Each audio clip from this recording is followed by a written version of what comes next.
Hey everyone, today we're going to be looking at some rational expressions and equations as well as inequalities. For this first problem we're just going to be simplifying as much as possible. So here we're adding one term with another term, and if you notice the denominators are different, so we're going to have to do something about that. First step for these is I like to factor anything. I like to factor everything as much as possible. So we have a 5 over an x plus 1 plus a 10x over an x squared plus 4x plus 3, and that's going to factor out to an x plus 1 times an x plus 3. So as you can see, the 5 over x plus 1 almost matches the denominator of x plus 1 times x plus 3. All we have to do is multiply the numerator and denominator by x plus 3 so that we can add these two terms together. So we have x plus 3 here and an x plus 3 here. So we'll distribute this 5. This will be a 5x plus 15 and then plus 10x all over an x plus 3 times an x plus 1, and this simplifies even further out to 15x plus 15 over an x plus 3 times an x plus 1. Now if you notice, you can factor something even further here. There's 15x plus 15. If you factor out the 15, we actually get a 15 times an x plus 1 over x plus 3 times x plus 1. So now you can see that we have an x plus 1 in the numerator and the denominator, so we can actually cross that out. And so our final answer is going to be 15 over x plus 3.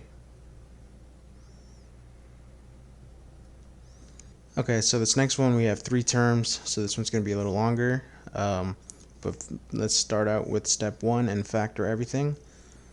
So we'll have a 1 over an x times x plus 1 plus a 4 over x plus a 2. And now if you notice here, we can factor out an x and we would get an x squared minus 1. But you should also be able to recognize that this is a perfect square, and so this factors out even further to 2 over an x plus 1 times x minus 1, and we're multiplying by that x. So I'm going to rewrite this. So it's going to be 2 over x times x plus 1 times an x minus 1. So now we have to figure out a way to add all of these together. So this first term is missing this x minus 1. So we're going to multiply in the numerator and the denominator. So that would give us an x minus 1 over an x times x plus 1 over x minus 1. The second term, we're missing the x plus 1 and x minus 1. So that would be 4 times x plus 1 times x minus 1 all over x times x plus 1 times x minus 1. And we're adding that too.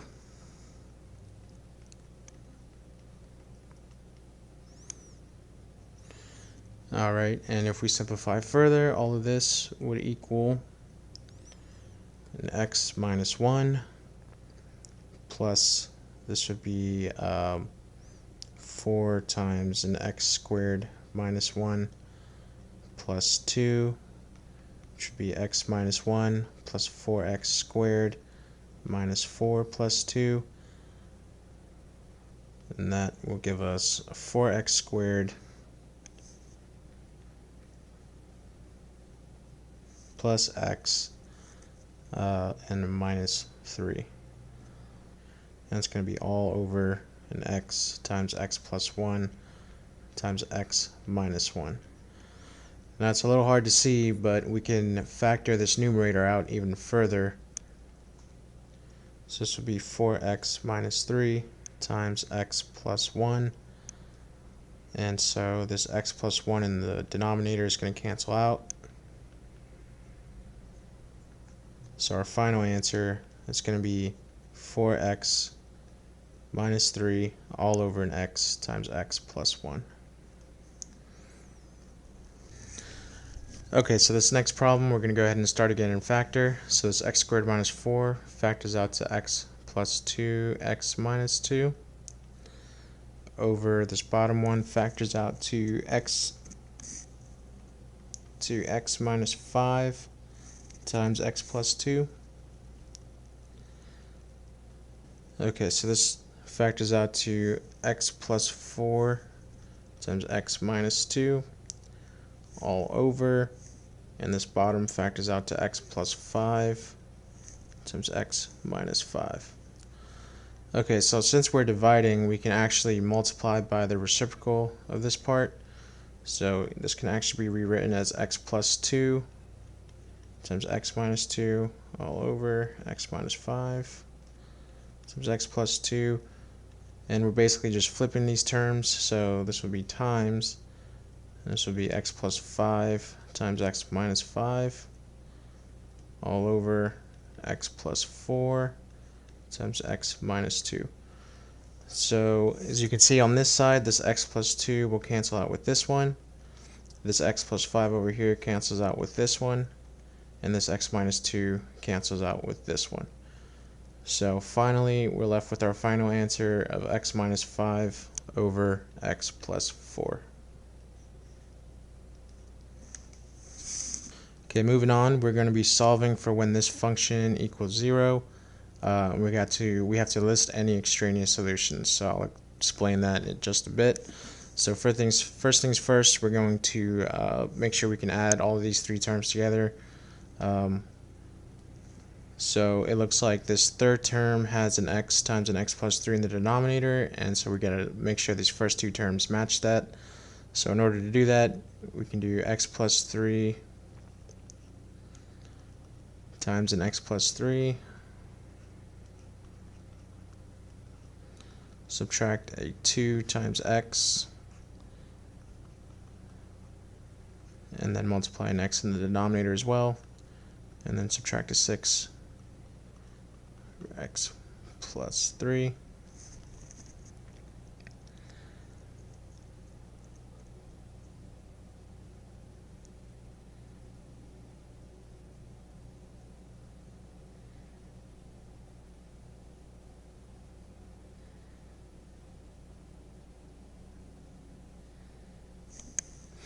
Okay, so if we expand this out, this is going to give us an x squared plus 6x plus 9 minus a 2x minus 6 all over x times x plus 3.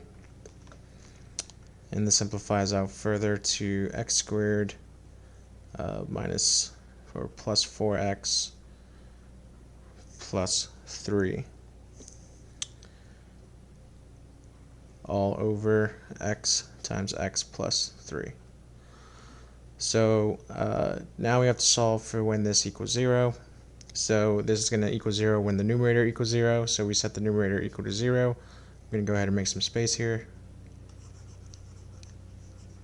So we have x squared plus 4x plus 3 equals 0. So we can factor that out to x plus 3 times x plus 1. And we get our solutions of x equals -3 or x equals -1. Now it says to list any extraneous solutions. So what we have to do here is test out these two solutions, because they might not actually be true when we plug them into the original function. So we have to test f of -3, and we have to test f of -1, and see if they actually do equal 0.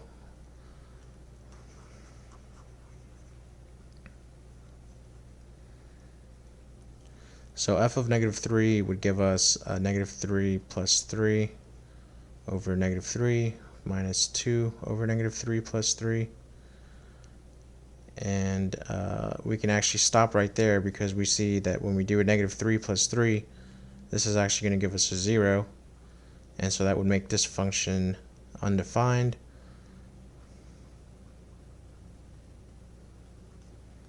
So -3 would be extraneous. And if we did -1, it looks like we can plug that into all of the denominators. It wouldn't give us a problem.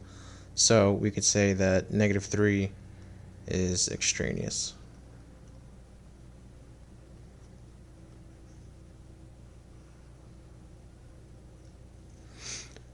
Now it says, does the graph to the right confirm the work you completed above, and explain. So if we look at this graph, we have an asymptote at x equals 0, and so that seems right. We also have a hole here at x equals -3, and that makes sense because we just found out that when we put a -3 into the function, we get an undefined. So we can write a hole at x equals -3. We have here that the function is 0 at -1, so we can say f of x equals 0 at x equals -1, and we have the asymptote at x equals 0.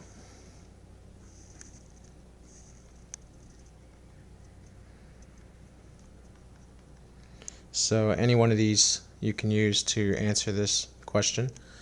And then finally we have C, where it says complete the diagram, and then use it to solve the rational inequality below. So for this diagram, we're gonna list out where the function equals 0, obviously, so that's at -1, and then we're also going to put 0 here because the function can't equal 0 there, and we have to see where the inequality, where this function is less than 0 now. So now what we can do is plug in values less than -1, in between -1 and 0, and greater than 0. But we also have our graph here. We can see that anything less than -1 is going to give us a positive y. So that's positive. From -1 to 0, that's a negative. And then from 0 and onwards, it's all positive. So we can write this down as -1 to 0.